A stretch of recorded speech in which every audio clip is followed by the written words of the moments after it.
Ich habe hier schon das neue Ersatzteil in der Hand. Das ist ein Y- oder auch Querträger genannt. Wir müssen unseren alten ja ausbauen, der ist total verrostet. Und ja, ihr seht, die neue Frontmaske ist jetzt gerade wieder nicht mehr drin. Das liegt daran, dass wir die dann noch nicht eingebaut haben. Wie ihr im letzten Video schon gesehen habt, ist die neue Frontmaske schon drin. Hier jetzt gerade noch nicht. Wir nutzen die Chance noch, wo die Frontmaske, die neue, noch nicht drin ist, um den alten Querträger auszubauen.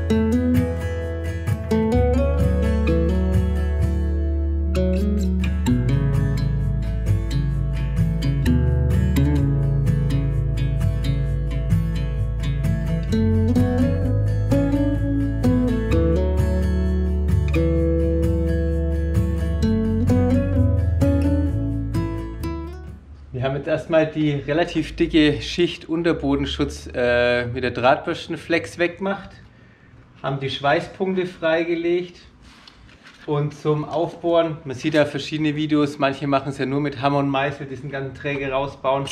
Wir haben uns jetzt so einen Schweißpunktaufbohrer besorgt, da hat in der Mitte ein Don, der federnd gelagert ist, in der Mitte ansetzen und dann kann man das schön aufbohren. Schwierigkeit ist jetzt hierbei, dass man schnell mal zu tief kommt, was wir hier wahrscheinlich geschafft haben.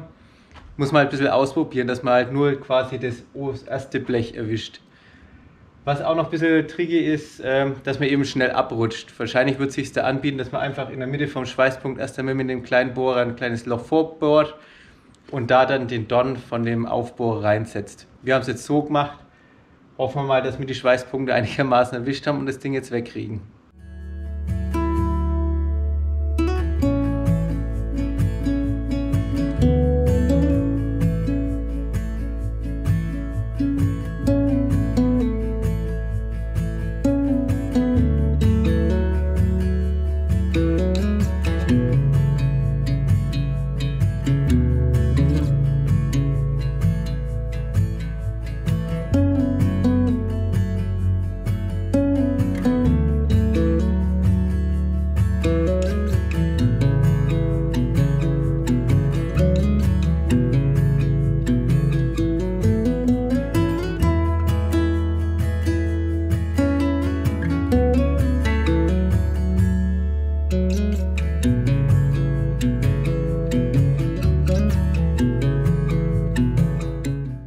So, das ging ja recht leicht raus, nicht.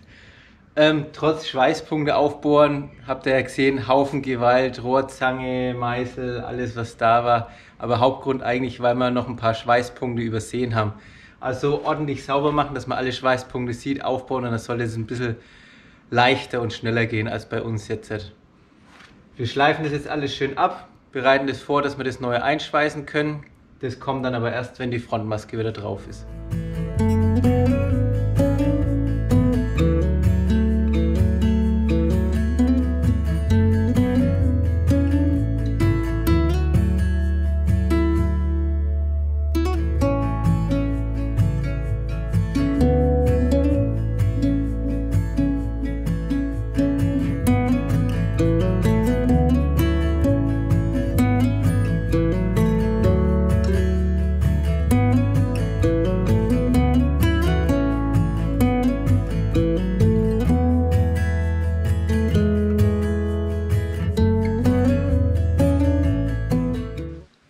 Wir haben jetzt mit der Drahtbürste auf der kleinen Flex erstmal den ganzen Unterbodenschutz weggemacht. Eine sehr zähe Kautschukmasse oder was auch immer das ist. Teilweise auch recht dick drauf gewesen. Jetzt wo wir schon dabei waren, haben wir gleich die Kante auch mit sauber gemacht. Da hing auch noch ordentlich von dem Zeug dran. Als nächstes haben wir die Schrubbscheibe genommen. Die Schweißpunkte ein bisschen glatt gemacht. Was man hier jetzt auch sieht, unser Versuch mit dem Punktschweißbohrer. ist ein bisschen zu weit reingegangen. Eigentlich bräuchte man gar nicht oder sollte man gar nicht so weit reinfahren, aber wie gesagt, war erster Versuch und ja, nächstes Mal wissen wir besser, vorher aufhören. Als nächstes nehmen wir die Fächerscheibe, um das nochmal schön plan zu schleifen, alles und ein wenig in feinerer Körnung, und dann passen wir das Reparaturblech an.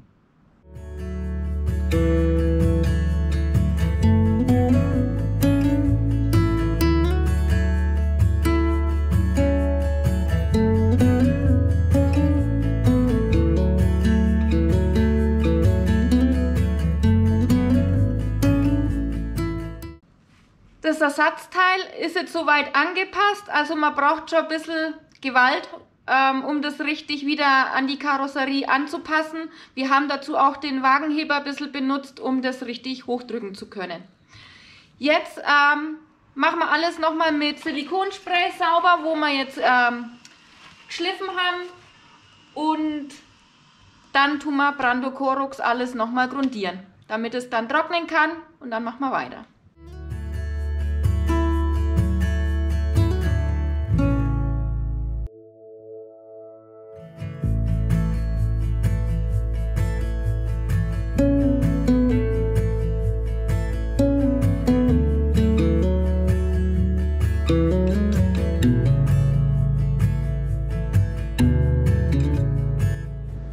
Nachdem wir das jetzt so gut es geht angepasst haben, nehmen wir jetzt die Lochzange, haben eine handbetriebene und machen die Löcher rein für die Schweißpunkte.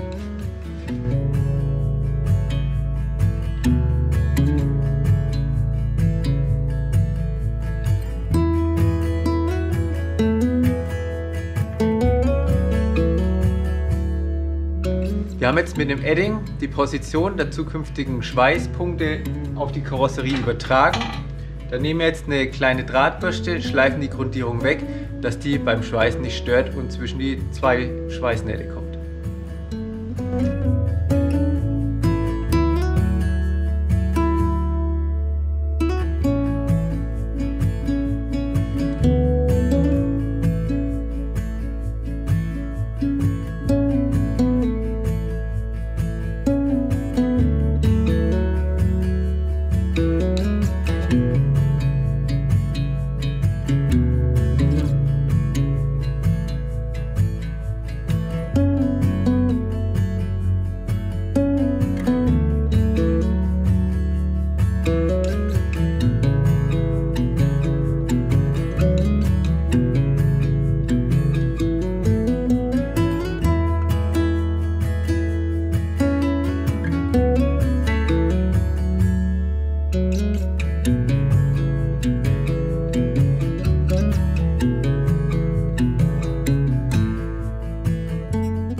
Der Querträger ist jetzt eingeschweißt.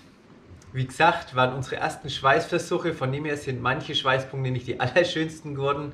Geben wir ganz offen zu. Für uns persönlich jetzt auch nicht so tragisch. Wir sind damit zufrieden und später, wenn eine Unterbodenversiegelung draufkommt, sieht man die eh nicht mehr wirklich so arg. Der Träger ist jetzt gleich mit Grundierung gestrichen worden, dass die Schweißpunkte nicht rosten anfangen. Und die Hohlraumversiegelung innen kommt dann erst, wenn wir mit allen Schweißarbeiten durch sind. Wir hoffen, das Video hat euch gefallen. Wenn ja, dann lasst uns doch gerne ein Like da und ein Abo, wer es noch nicht gemacht hat. Und dann seht ihr das nächste Mal, wie es weitergeht mit den Schwellern. Bis dahin, ciao!